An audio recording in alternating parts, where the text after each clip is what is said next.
अंगं हरेः पुलकभूषणमाश्रयन्ती भृङ्गाङ्गनेव मुकुलाभरणं तमालम् अङ्गीकृताखिलविभूतिरपाङ्गलीला माङ्गल्यदास्तु मम मङ्गलदेवतायाः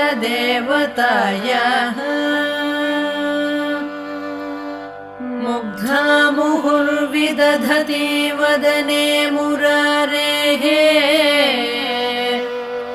प्रेमत्रपा प्रणिहितानि गतागतानि